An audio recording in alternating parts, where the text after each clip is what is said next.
Acostumbrados. Hoy vamos a hablar acerca de caminando hacia la boda celestial, como matrimonios, caminando hacia la boda celestial. Y voy a aprovechar, yo no sabía la dinámica que traían Hernán y Gida, pero voy a aprovecharme de esa dinámica para hablar acerca de caminando hacia la boda celestial, pero no individualmente como pareja, sino como grupo de parejas, ¿sí? Es decir, cómo podemos caminar juntos hacia la boda celestial, pensando en forma de iglesia, en forma de familia de fe, de creyentes, de parejas que compartimos las mismas, digamos, la misma fe, ¿no? La misma fe. Y por eso quiero echar mano de Apocalipsis. Por eso, si ustedes ven caminando hacia la boda celestial, pues ¿qué boda se les viene a la mente? Las bodas del Cordero. ¿Y dónde encontramos las bodas del Cordero? En Apocalipsis. Entonces vamos a leer Apocalipsis por montones. Y como, bueno, yo les voy a poner aquí el texto en la pantalla para que sea más fácil que leamos en una misma versión. Y ustedes me van ayudando a leer en voz alta, ¿no? Lo que yo vaya leyendo, lo que vamos poniendo acá. Y a medida que vamos avanzando, vamos haciendo referencia a por qué hablamos de Apocalipsis y eso que tiene que ver con matrimonios de carne y hueso, con la iglesia y con la situación que vivimos actualmente en el mundo. Entonces, permítanme comenzar con capítulo 2, versículos 12 al 13. Vamos a leer Apocalipsis, pero no lo vamos a leer todo. Voy a poner unos versículos un poco salteados, ¿no? Así que no se preocupen. Empezamos con capítulo 2, versículos 12 al 13, para que nos contextualicemos y porque vamos a mirar algunos elementos del Apocalipsis. Hay una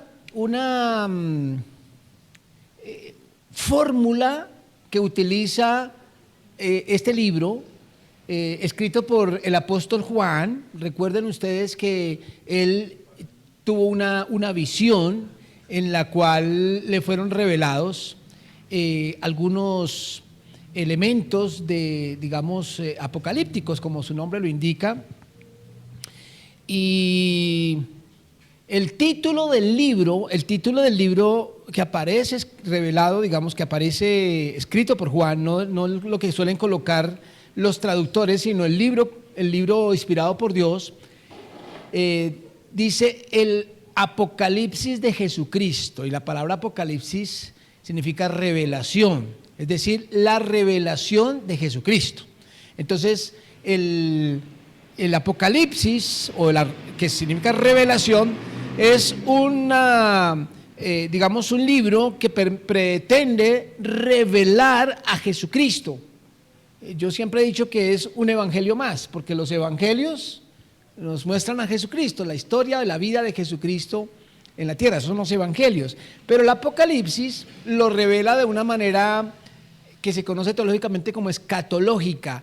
Escatológica quiere decir con eventos del final, ¿no? Eventos del fin. Entonces aquí vemos a Jesús revelado de una manera escatológica, futurista, para decirlo de alguna forma. Y una de las fórmulas más comunes en el Apocalipsis es la fórmula 7. Todo viene de a 7, ¿no? ¿Recuerdan los siete de Apocalipsis? ¿Cuáles son? 7 sellos, 7 iglesias, 7 trompetas, 7 ángeles, 7 copas de la ira, 7 espíritus, 7 ángeles, porque hay ángeles que tocan las trompetas, hay ángeles que también abren los sellos, los 7 sellos. Bueno, todo es de a 7. Y en la primera fórmula de 7 la encontramos aquí comenzando, que es 7 iglesias.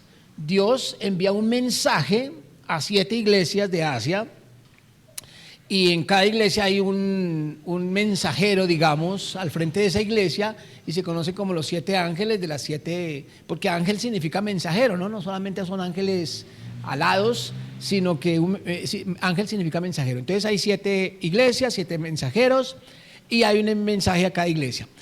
Ustedes leerán esos mensajes después, todos. Yo quiero destacar uno, el de la iglesia en Pérgamo, en esa ciudad, Pérgamo, porque tiene que ver con lo que vamos a hablar en esta noche. Dice, el ángel le dice a Juan, escribe así al ángel de la iglesia en Pérgamo, es decir, envía este mensaje a la iglesia de Pérgamo. El que tiene la espada aguda de dos filos dice esto.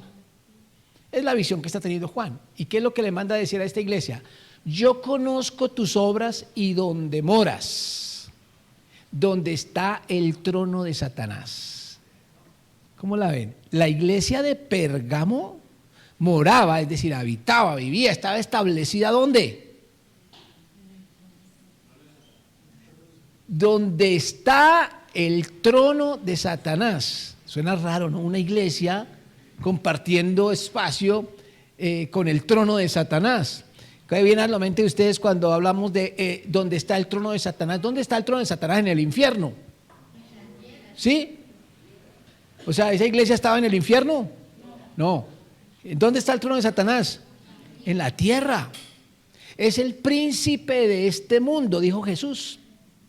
La tierra está gobernada espiritualmente por Satanás. Eso es un principio bíblico claro en el Nuevo Testamento que Jesús lo dejó muy bien explicado, para decirlo de alguna forma. Y aquí en esta literatura apocalíptica pues se refiere a esta iglesia que está compartiendo o habitando en el mismo lugar donde mora o donde está el trono de Satanás. Pero miren, y por eso destaco aquí con otro color en esta lectura, la claridad que se hace sobre esa iglesia de Pérgamo. Pero retienes mi nombre y no has negado mi fe. Qué belleza, ¿verdad? Claro, vale la pena aclarar, y yo no puse aquí todo, que de todas las iglesias, de las 7 iglesias que se mencionan, se dice algo bueno y algo malo. La mayoría, hay algo positivo. Yo solamente destaqué de esta iglesia lo bueno porque es lo que quiero destacar. Lo bueno, ¿qué es lo bueno? Retienes mi nombre y no has negado mi fe. Ustedes se imaginan una iglesia en un contexto dominado espiritualmente, gobernado por el diablo, y que la iglesia permanezca firme, fiel. Cuando dice no has negado mi fe, quiere decir que ha sido fiel a la palabra de Dios, al evangelio de Jesucristo. Retienes mi nombre, es decir, no te ha dado miedo, te has enfrentado a ese contexto satánico del mundo. Incluso dice, ni aun en los días en que Antipas, mi testigo fiel, fue muerto entre vosotros. Es decir, que el asunto era tan tenso que inclusive habían líderes como Antipas, mi testigo fiel, dice el ángel, fue muerto, es decir, su fidelidad lo condujo a la muerte. Y a pesar de eso la iglesia permaneció firme y termina repitiendo, donde mora Satanás, donde habita Satanás. Una iglesia fiel a la palabra de Dios y que esa fidelidad le implicaba incluso la muerte. Y que permite, digamos, reflexionar sobre lo que es el papel de la iglesia en un mundo donde habita Satanás. Quería eso como introducción para que, digamos, que nos identifiquemos con esa iglesia. Digamos que volviendo a la ilustración de la dinámica, ellos hablaban de una bomba nuclear, ¿no?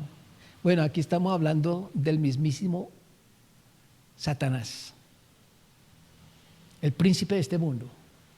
Una iglesia que se enfrenta a un contexto espiritual bastante pesado.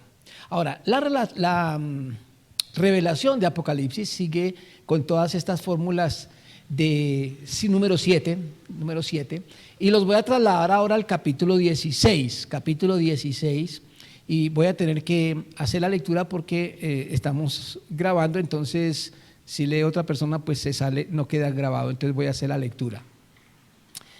Dice, oí una gran voz que decía a los 7 ángeles, id y derramad sobre la tierra las 7 copas de la ira de Dios. 7 ángeles encargados de derramar las 7 copas de la ira de Dios. Fue el primero y derramó su copa sobre la tierra, y vino una úlcera maligna y pestilente sobre los hombres que tenían la marca de la bestia y que adoraban su imagen. Es decir, esta primera copa de ira, castigo sobre la humanidad, viene y provoca castigo, muerte, destrucción, descrito aquí como una úlcera maligna y pestilente. Hay que tener en cuenta que estamos hablando de una literatura llena de símbolos, así que no vamos a entrar en una descripción literal de cada cosa, porque es una simbología, pero lo cierto es que hay un castigo dice, sobre los hombres que tienen la marca de la bestia y que adoraban su imagen. Es decir, como se presenta aquí, ira de Dios, y como lo hemos venido viendo inclusive los domingos estudiando el libro de Isaías, la ira de Dios tiene que ver con su justicia y con su tomar cuentas de la humanidad. En esta primera copa de la ira, entonces, se genera una situación de castigo y de muerte sobre la humanidad que adora la imagen de la bestia. No vamos a entrar en detalles de quién es ni nada para no quedarnos, digamos, no vamos a hacer toda una teología sobre Apocalipsis, solamente quiero que nos enfoquemos en un hilito que quiero que llevemos hacia adelante. Pero aquí el castigo de Dios empieza sobre esa tierra donde ¿quién gobierna?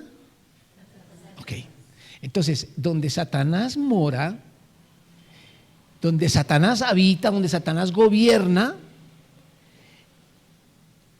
se genera una adoración satánica, una aceptación del gobierno de Satanás, y entonces se revela aquí en Apocalipsis que eso tiene su final, que empieza el castigo. Miremos las 7 copas rápidamente, sin detenernos mucho aquí, sigamos mirando las 7 copas. El segundo ángel derramó su copa sobre el mar, y este se convirtió en sangre como de muerto, y murió todo ser vivo que había en el mar.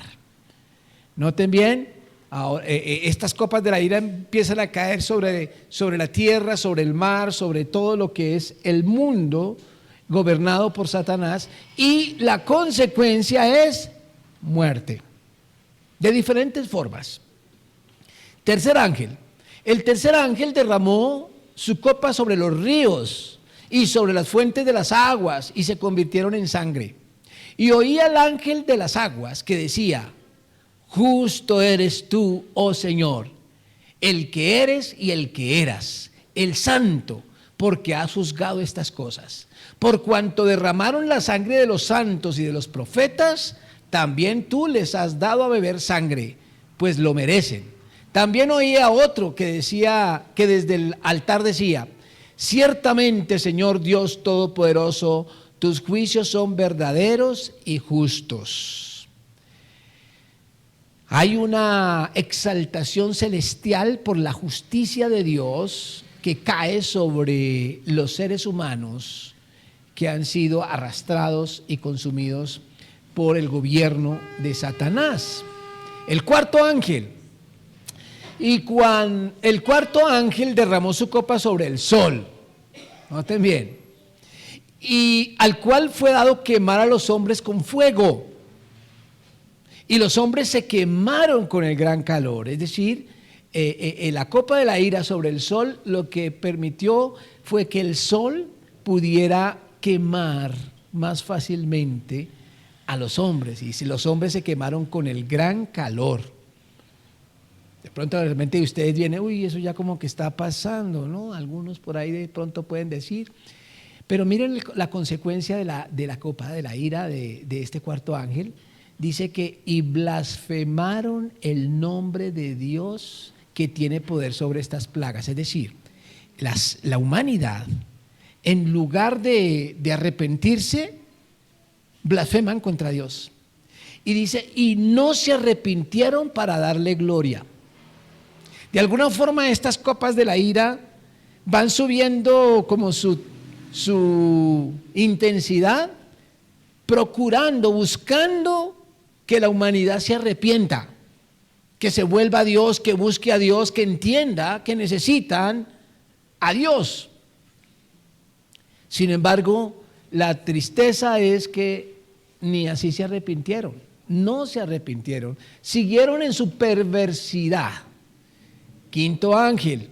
El quinto ángel derramó su copa sobre el trono de la bestia y su reino se cubrió de tinieblas y mordían de dolor sus lenguas. Blasfemaron contra el Dios del cielo por sus dolores y por sus úlceras y no se arrepintieron de sus obras. ¿Notan ese ascenso en la maldad, en la depravación, en la ignorancia de Dios, en darle la espalda a Dios cada vez con mayor intensidad, que no se avergüenzan de blasfemar, de burlarse de Dios, a pesar de que Él está ejecutando sus juicios sobre la tierra? La humanidad sigue avanzando en maldad. Sexto ángel. El sexto ángel derramó su copa sobre el gran río Éufrates y el agua de este se secó para que estuviese preparado el camino a los reyes del oriente. Y vi salir de la boca del dragón y de la boca de la bestia y de la boca del falso profeta 3 espíritus inmundos a manera de ranas, que son espíritus de demonios que hacen señales y van a los reyes de la tierra en todo el mundo para reunirlos a la batalla de aquel gran día del Dios Todopoderoso. Es aquí no estoy leyendo todo lo que dice sobre el sexto ángel, pero es una descripción de una batalla final que se conoce como Armagedón. Pero una vez más hay una evidencia de degradación en la humanidad espiritual. Se hablan aquí de unos espíritus, dice, a manera de ranas, una vez más, figuras. Pero aquí algo que llama la atención es el hecho de que van a los reyes de la tierra de todo el mundo. Es decir, hay como una especie de, voy a utilizar una palabra que describe esto y es globalización. Una globalización de la maldad. La maldad, digamos que impera a nivel global y empieza a preparar el mundo para una batalla final, una vez más, que no vamos a entrar a describir, pero que solamente quiero llamar la atención, la degradación de la humanidad. Y viene el séptimo ángel, dice, el séptimo ángel derramó su copa por el aire y salió una gran voz del templo del cielo, del trono, diciendo, gracias, hecho está. Se ejecutó. Entonces hubo relámpagos y voces y truenos y un gran temblor de tierra, un terremoto tan grande cual no lo hubo jamás desde que los hombres han estado sobre la tierra. Y la gran ciudad fue dividida en 3 partes, y las ciudades de las naciones cayeron, y la gran Babilonia vino en memoria delante de Dios, para darle el cáliz del vino del ardor de su ira. Bueno, es el séptimo ángel. A propósito de la fórmula 7 que aparece, el número 7 es un indicativo, un símbolo de algo completo, de algo terminado. Número 7. Y cada vez que ascendemos hasta el número 7 como que llega al clímax de algo. Aquí por eso dice que cuando el séptimo ángel derrama su copa, entonces aparece el hecho está, se cumplió. Y esta copa de la ira está sobre el aire, dice, pero aparece una especie de cataclismo mundial donde dice que hay relámpagos, truenos, temblor, terremoto, pero lo describe de una forma que dice, cual no lo hubo jamás desde que los hombres han estado sobre la tierra, es decir, un terremoto que no tiene precedentes. Y entonces hace referencia a la gran ciudad que fue dividida en 3 partes, y las ciudades de las naciones cayeron, y entonces aparece la gran Babilonia. Recuerden ustedes, los que han venido los domingos, que estamos estudiando el libro de Isaías, que se habla mucho de Babilonia, un imperio de maldad, precisamente, que en su momento fue utilizado para castigar a Israel, pero que luego Dios advierte que va también a ejecutar su castigo sobre Babilonia. Sin embargo, aquí nos encontramos con ese nombre de manera simbólica, porque lo que encontramos en Isaías es de siglos antes de Cristo, pero aquí estamos hablando del Apocalipsis y se utiliza el nombre Babilonia porque por lo que sucedió con Babilonia en el Antiguo Testamento, ese nombre se convirtió en un símbolo de maldad. Así como tenemos Jerusalén y Sión como símbolo de la ciudad de Dios, y que luego se habla, y vamos a mirarlo ahorita más adelante, a Jerusalén o a Sión como la ciudad que desciende del cielo para la gran boda del Cordero, ya es de manera simbólica porque no es la ciudad literal. Aquí también Babilonia deja de ser, digamos, la figura literal del imperio babilónico y se convierte en la figura de maldad. Noten la relación con un mundo gobernado por Satanás. Entonces Babilonia, una nombre simbólico de maldad y de estar en contra, digamos, de la voluntad y de los mandamientos de Dios. Entonces dice que la gran Babilonia vino en memoria delante de Dios, como que si Dios se estuviera acordando de la Babilonia, ¿cierto? Y dice para darle el cáliz del vino del ardor de su ira, es decir, a castigar Dios, a ejecutar sus juicios sobre la maldad simbolizada en Babilonia. Ahí llega entonces estos siete copas de la ira, 7 ángeles que derraman las copas de la ira de Dios para ejecutar castigo sobre la maldad en la tierra, un mundo gobernado por Satanás. Entonces partimos de la iglesia de Pérgamo, que viviendo en medio de un mundo gobernado por Satanás se mantuvo firme en el nombre del Señor, y luego vemos el castigo ejecutado por Dios en su debido tiempo sobre una tierra gobernada por Satanás. ¿Okay? Vamos a mirar ahora entonces a pasar al capítulo 18, versículos 1 al 5, donde dice: después de esto, noten que estamos del 16 al 18, es decir, después de las copas de la ira, después de esto, vi a otro ángel descender del cielo con gran poder, y la tierra fue alumbrada con su gloria. Otro ángel. Y clamó con voz potente diciendo, ¿qué dice el ángel?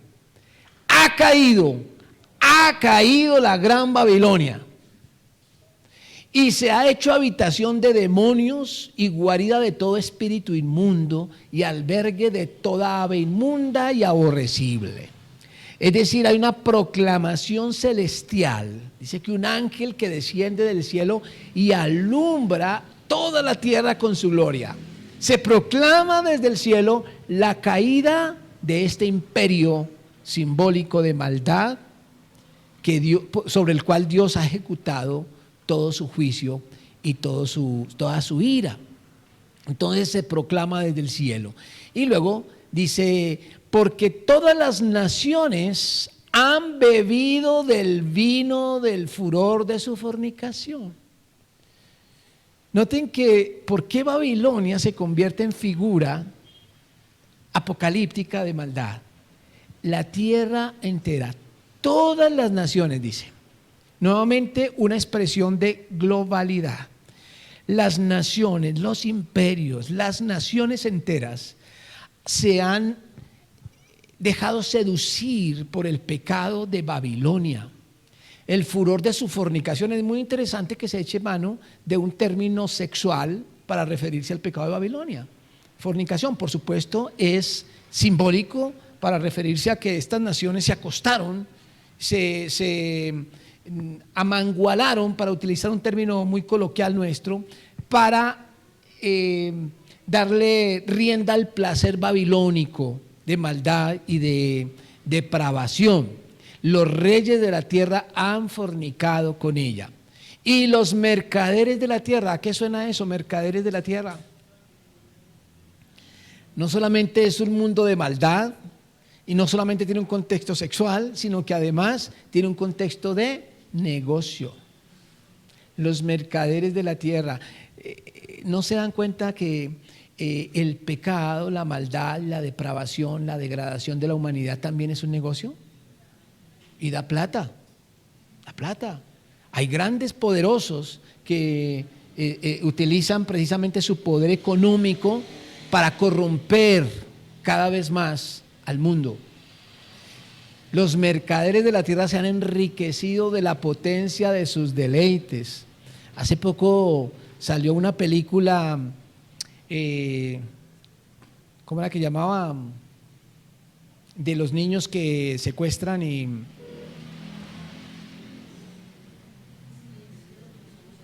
¿Cómo se llama?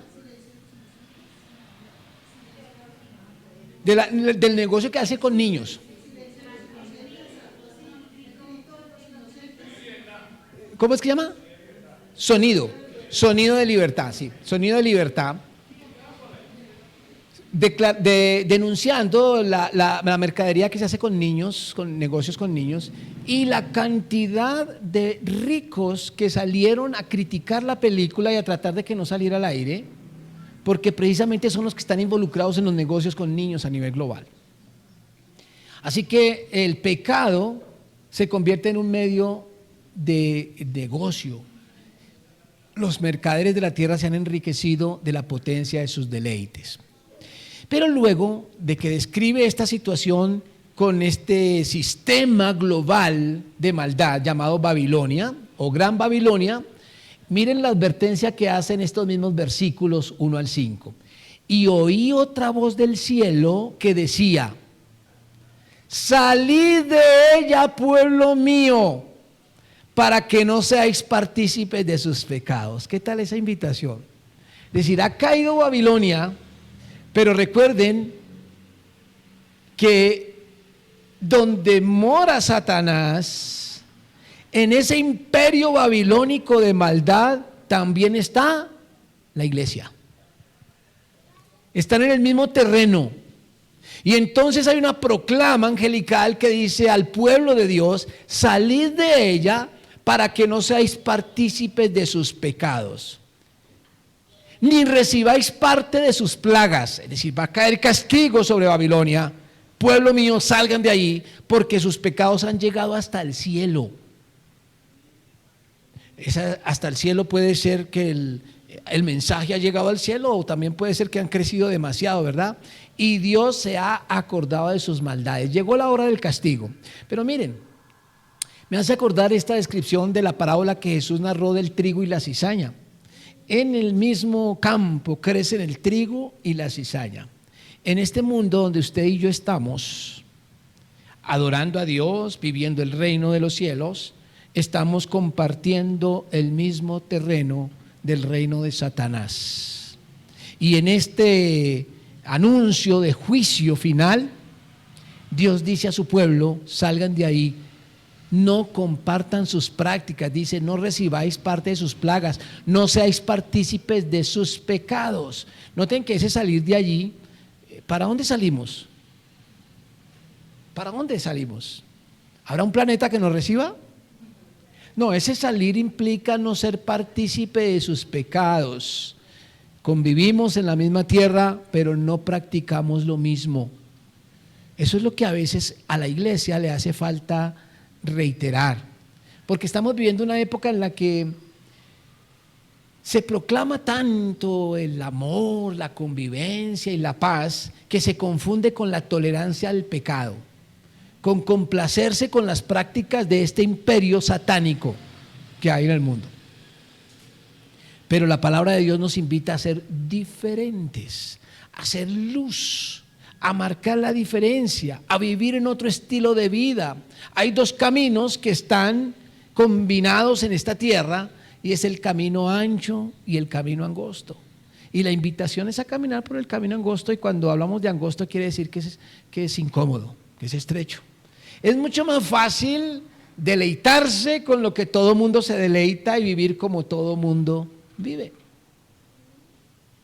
A propósito, pues, fechas como las que entramos en estos días, esas fechas en las que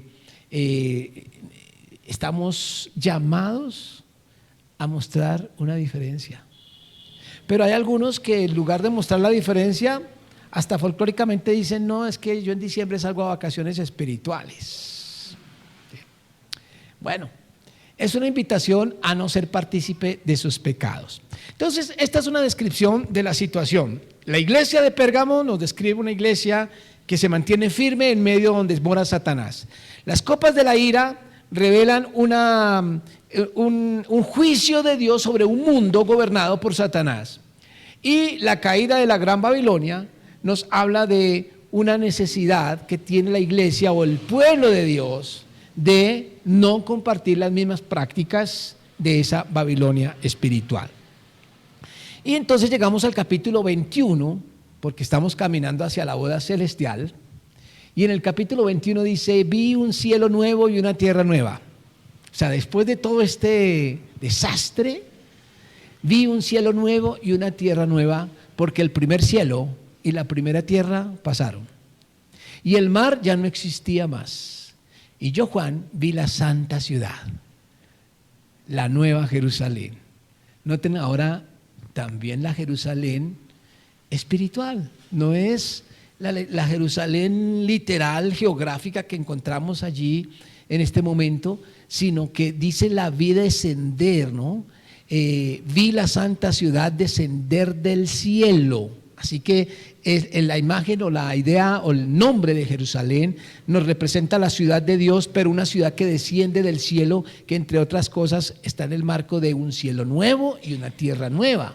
¿Sí? Para los que de pronto todavía están pensando que se trata de esa ciudad que está en este momento en guerra, literalmente, o que justifica la condición de judío o algo por el estilo. No, aquí nos describe, así como Babilonia es figurada para referirse al pecado, Jerusalén es figurada para referirse a la ciudad de Dios, al reino de Dios, y desciende del cielo de Dios dispuesta como una esposa ataviada para su marido. Aquí se describe entonces este encuentro celestial, esta boda celestial y esta nueva Jerusalén vestida de novia para el encuentro con su marido. Y en los versículos más adelante de esa misma porción, versículo 9 dice: vino entonces a mí uno de los 7 ángeles, volvemos a los 7, que tenían las 7 copas llenas de las 7 plagas postreras, no las 7 copas de la ira, sino ahora 7 plagas o 7 copas llenas de las 7 plagas, o sea, todavía falta. Habló conmigo diciendo: ven acá, Juan, yo te mostraré la desposada, la esposa del Cordero. Yo te mostraré la esposa del Cordero. Si ustedes siguen leyendo van a ver que la descripción de la esposa del Cordero hace referencia, apela a los 12 tribus de Israel y apela a los 12 apóstoles. Es decir, lo veíamos el domingo, que esta esposa está compuesta por una iglesia donde entran en juego las promesas del Antiguo Testamento al pueblo de Israel y las promesas del Nuevo Testamento a la iglesia, a los gentiles también, y se combina allí como la esposa del Cordero. Y aquí llegamos precisamente a las bodas del Cordero. Así que es una descripción bastante interesante del peligro que hay en la tierra, del contexto donde estamos y donde nosotros, particularmente como parejas matrimoniales, que es lo que quiero enfatizar porque es nuestro grupo aquí de parejas, donde nosotros estamos modelando lo que es un matrimonio creyente, un matrimonio que camina hacia la Nueva Jerusalén y no hacia la Gran Babilonia. La mayoría, lo digo porque Jesús lo dijo, el camino es estrecho y son más los que se pierden. La gran mayoría, por lo tanto, de matrimonios en el mundo están caminando para fundirse en la Gran Babilonia. Están cayendo en la globalización de la maldad, en la globalización del pecado. La iglesia tiene la responsabilidad de modelar la posibilidad de caminar hacia la Nueva Jerusalén, como esposos, como parejas.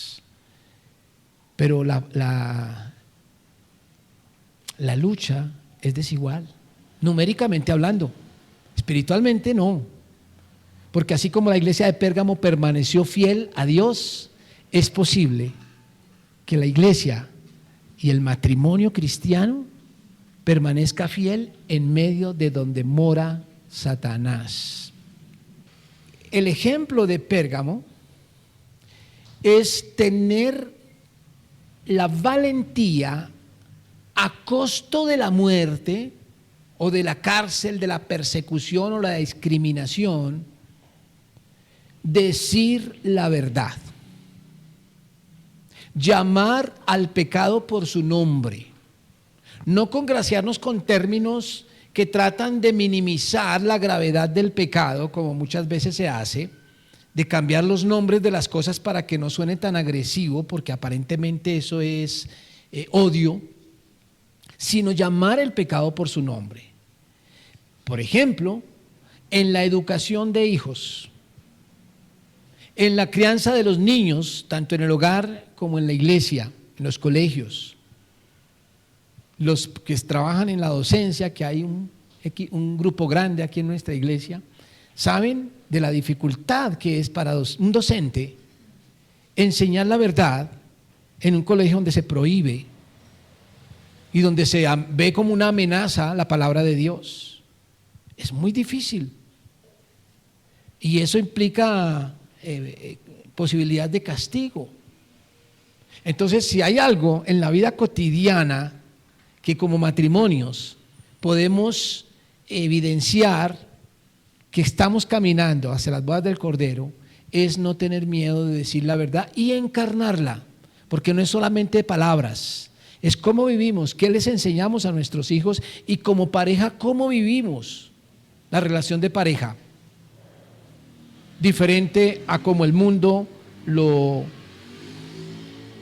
encamina o lo piensa. Hay que ver lo que sucede cuando un joven, una señorita cristianos, hablan de matrimonio. ¿Qué escuchan? ¿Cuáles son los comentarios o las respuestas en este mundo de compañeros, de familiares, cuando se habla de casarse? ¿Qué recibimos? Es la capacidad y la posibilidad de no fundirnos. Dice Pablo, no os conforméis a este siglo. Yo creo que Apocalipsis, estos textos que hemos leído, nos permite entender por qué Pablo decía, no os conforméis a este siglo. ¿Por qué? Porque el príncipe de este siglo es el que está colocando las reglas de juego en la cultura.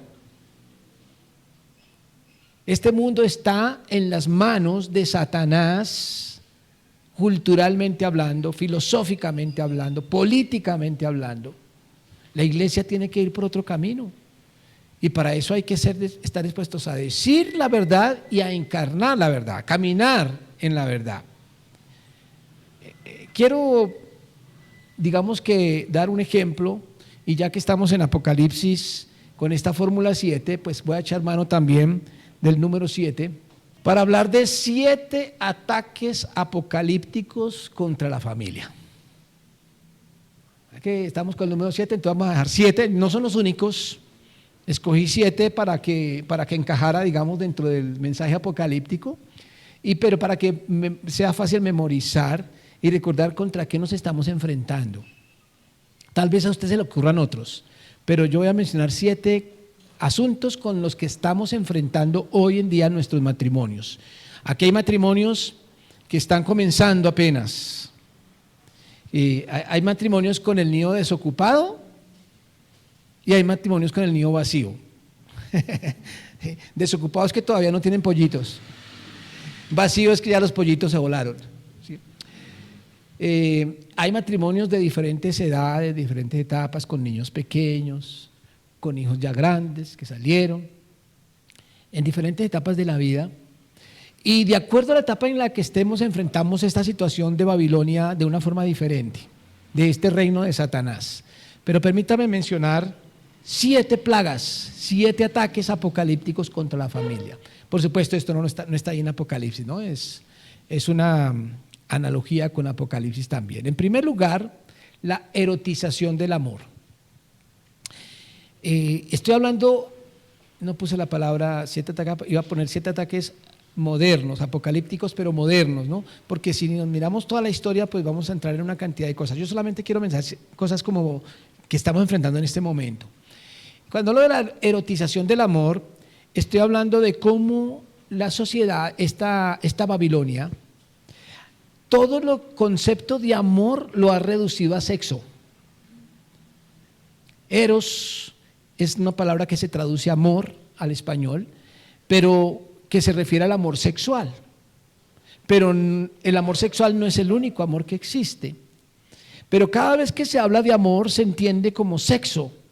Y esto ha generado confusión en la gente, particularmente en los niños, que cuando se les habla o cuando entienden el amor o empiezan a hablar de amor o sienten amor inclusive, pero se lo sexualiza inmediatamente. Por ejemplo, si un niño ama a un hombre, porque es normal que nos amemos de manera entre los sexos, entonces se considera que es homosexual, porque se entiende que si ama a ese hombre, entonces es porque tiene atracción sexual.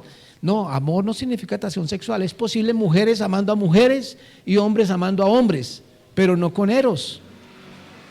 No es la condición sexual, pero el mundo, los medios de comunicación se han encargado de convertir toda expresión de amor en sexo, a tal punto que cuando encuentran en la Biblia expresiones de amor, como la de David a Jonatán, como la de Ruth a Noemí, entre personas del mismo sexo, entonces llegan a la conclusión que en la Biblia hay homosexualismo y acusan de homosexual a David, a Jonatán, a Pablo, porque amaba a todos a los discípulos, a sus pupilos, a los que había formado en la palabra de Dios. Y cada vez que aparezca la palabra amor, sexo, sexo, sexo, sexo, todo es sexo. Entonces la erotización del amor está atentando contra la estabilidad del matrimonio heterosexual y de la familia. El segundo ataque es la hipersexualización infantil, va de la mano de lo anterior. Digamos que es una consecuencia de lo anterior.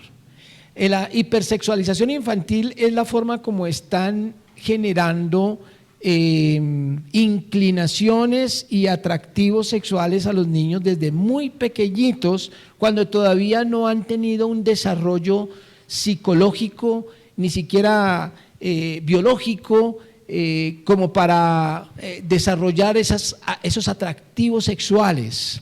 Pero desde niños ya les están inyectando ideas sexualizadas de la vida, desde la ropa que se ponen, desde el folclore, del baile, se les empieza a generar atractivos por bailes eróticos, por bailes sensuales, y todo esto está promoviendo que los niños desde muy temprano y desde antes de lo que es normal empiezan a desarrollar inclinaciones sexuales que inclusive se han aprovechado también para convertirlos o para generar supuestas inclinaciones homosexuales.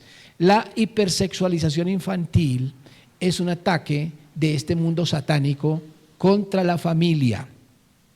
Y esto es algo que la familia cristiana, que la pareja cristiana tiene que enfrentar, pero conscientemente. O sea, a veces nosotros nos tenemos que enfrentar a todo esto a fuerza de convivir aquí en este mundo.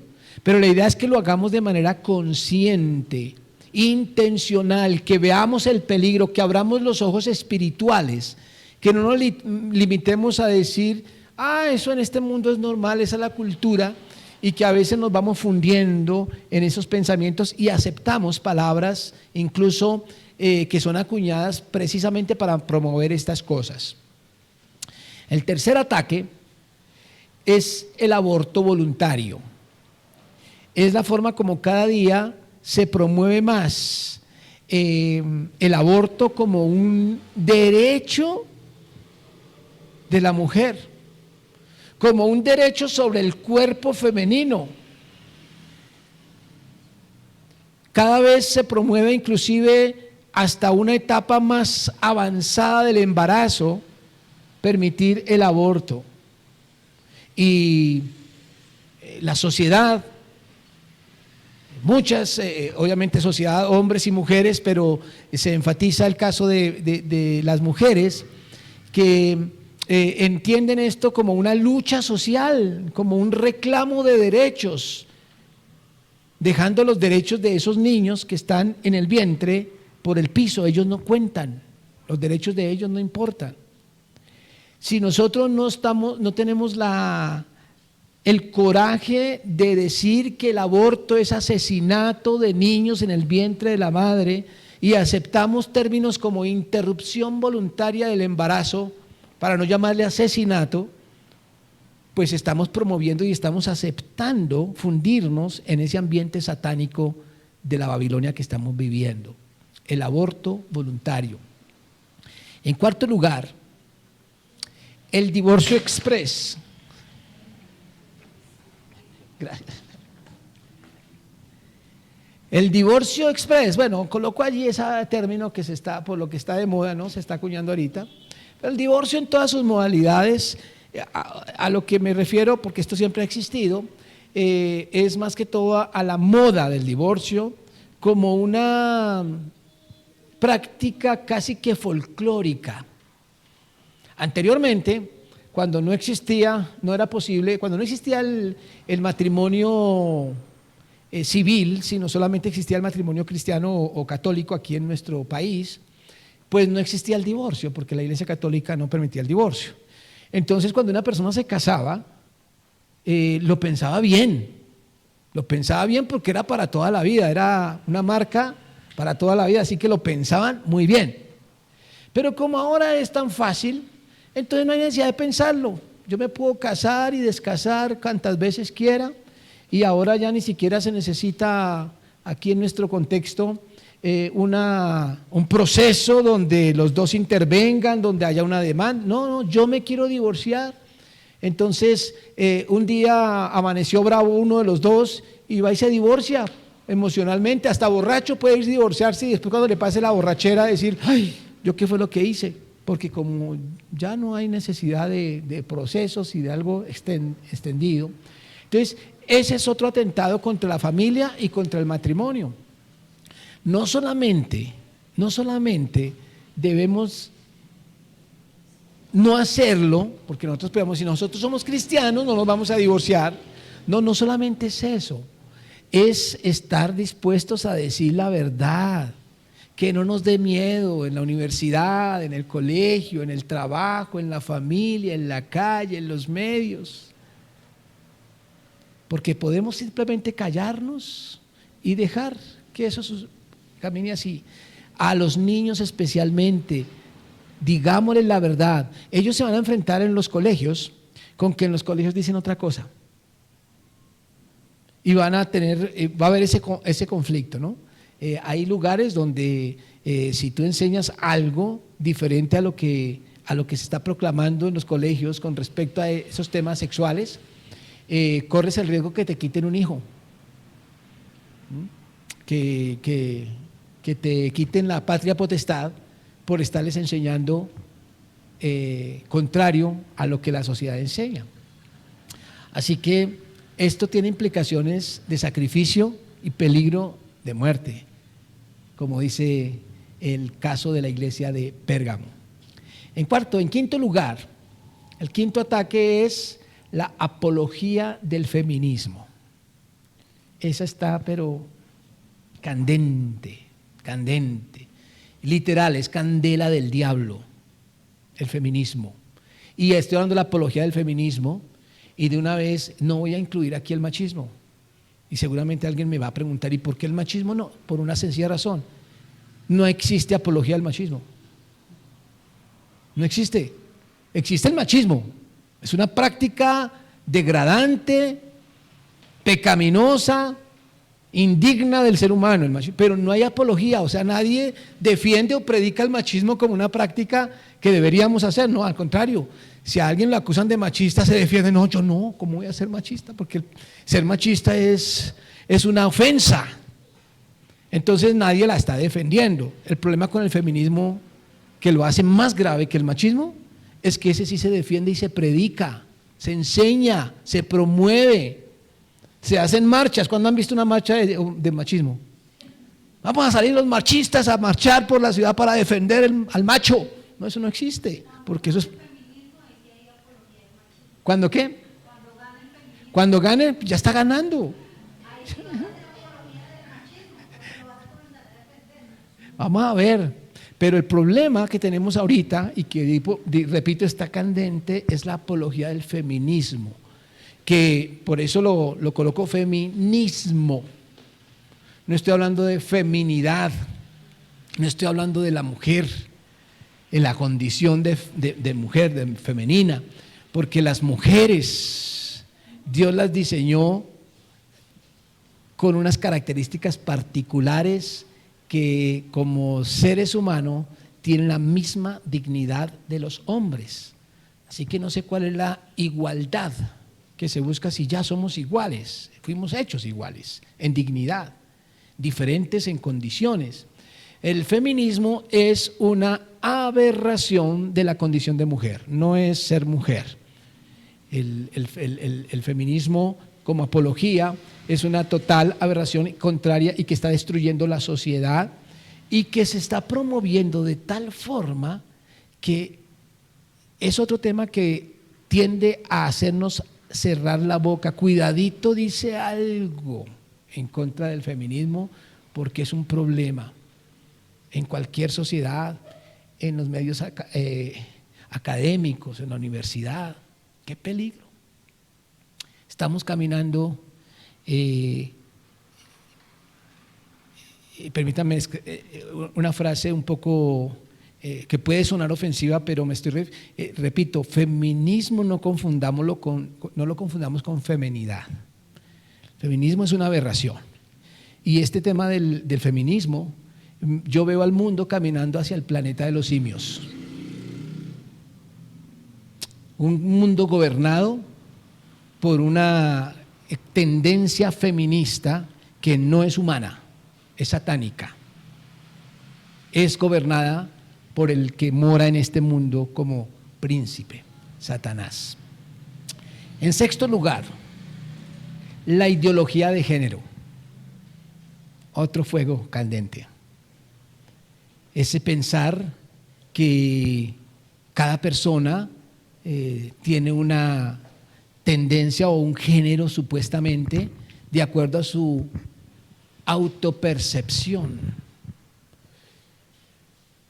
Y va a llegar el momento en que si usted no le llama a una persona por la autopercepción de la persona, a usted lo pueden demandar.